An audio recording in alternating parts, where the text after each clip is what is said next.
Brew Tubers, brew day. Putting a hazy pale down. Don't know if rest of the world's doing a lot of them, but they've really gone nuts in New Zealand. So I've done New England's, but want something with a little bit more bitterness. I've already got a New England IPA on tap, so I wanted to make it a little bit different. So I'd gone away from Citra and the trial hop that I was using to using a bit of Amarillo, Mosaic, trial hop, and Medusa. So the last beer that I did with Medusa hops is with the pineapple juice, and the pineapple kind of killed the flavour a little bit. So wanting to do a beer that's going to highlight that a bit. All three of these beers are more in the stone fruit, apricot, peachy genre of hops. So yeah, they should be nice and juicy. The only trouble is that sometimes when you do all three hops like that, they kind of nullify each other. So that's hopefully it's not going to happen. I've chucked some Amarillo in there. It's by itself, Amarillo is ho-hum, but it's one of those hops that you chuck it in with something and it just makes everything pop. Don't know why, it does. So go through the bill. That's just sparging, which has been fantastic. There's 1.5 kilos of wheat in this mash, and it's just been an absolute pleasure to mash with. I pretty much had the whole tap open on the grandfather recycling, and it was just running through beautifully.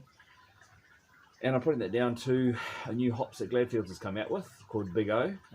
It is a malted oat. Got some here. So very hard for me to get up and show you, but it is quite slender. But they've done all the bits they needed to do to it, but they've left the husk on. So then the husks actually add to the sparging. It's been designed to do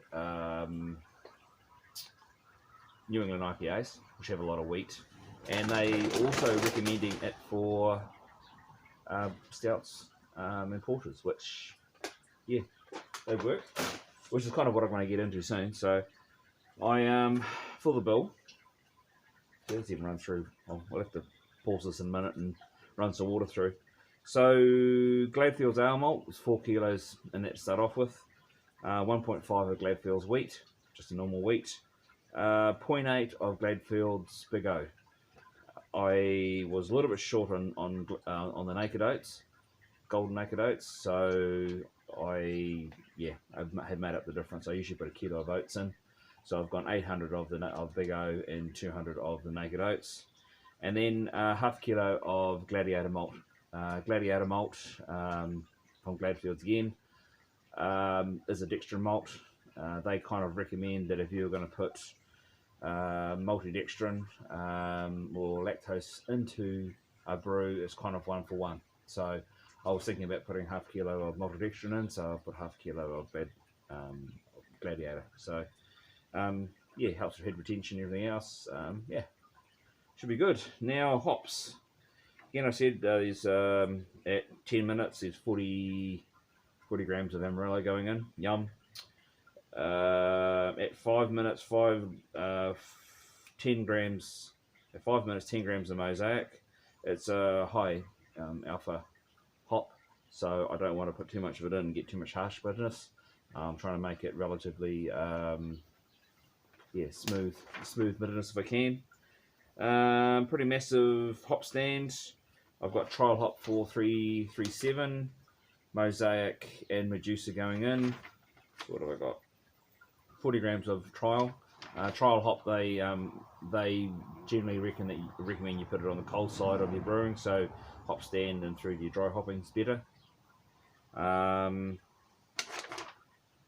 grams of Mosaic and 40 grams of Medusa, and then possibly at probably 3 days. This last time I did a New England IPA, I think I was doing my first dry hop at High Crows, and that was under 12 hours. So I used Coastal Haze yeast, which is WLP 067, I think. but yeah, loving it. It goes nuts.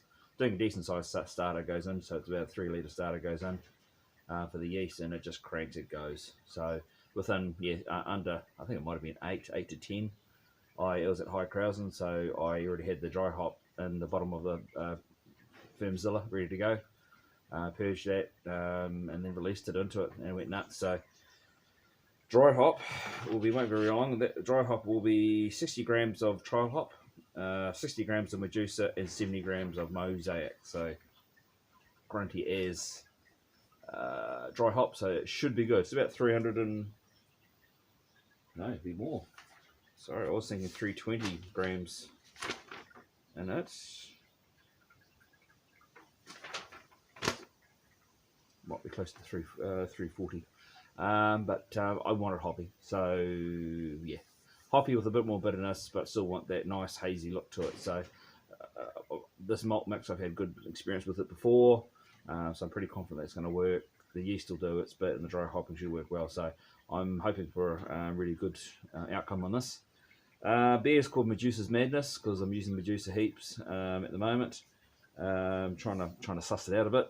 So we're using that in there, and yeah, I think that's about it. I will get the sparge done because I can't hear much water trickling.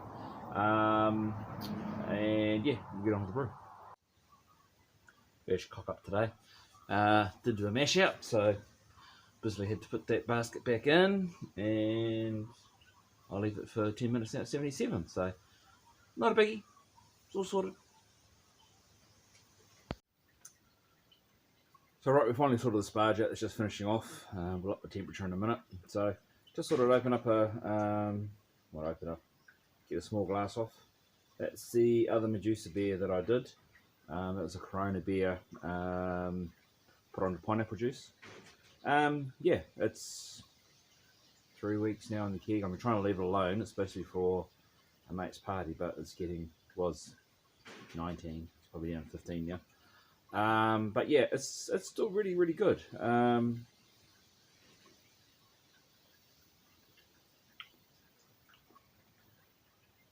The pineapple's still there. Not as fresh as it was, which if I've got time, I might brew it again. Like first 2 or 3 weeks, pineapple was very fresh. Whether I'm not sure whether the yeast is slowly got at the pineapple juice, maybe.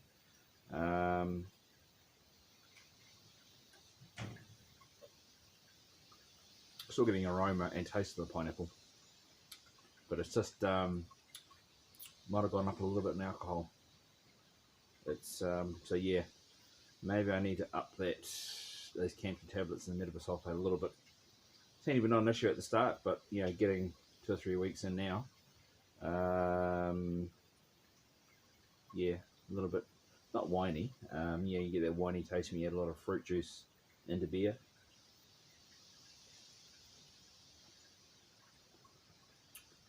But I can almost see it going that way.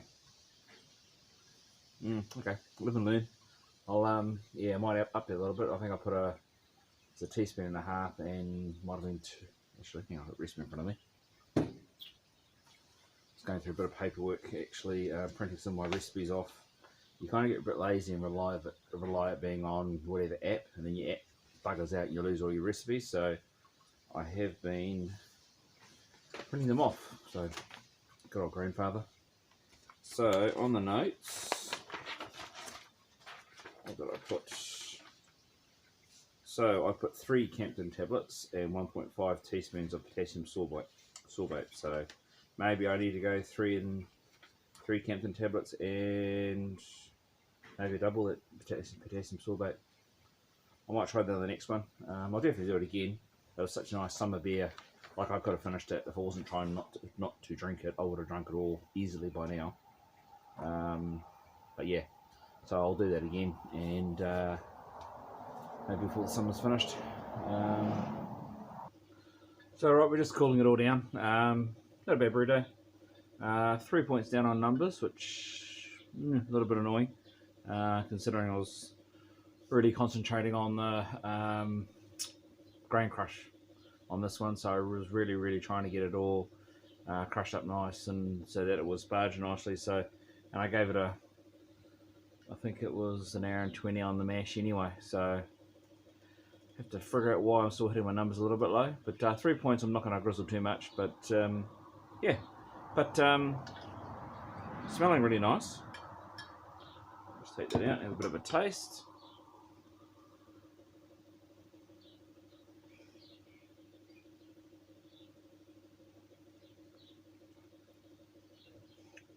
Hops is already there.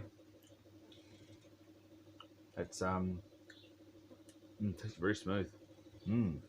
Should be good.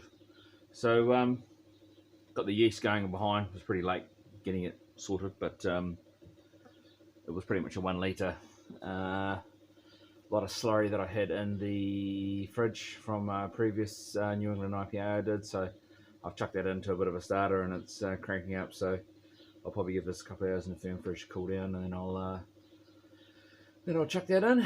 It'll go hopefully. So anyway, that's me. Probably post this video. I won't do a grande glass, and we'll have a look at this beer in week 10 days. So cheers all.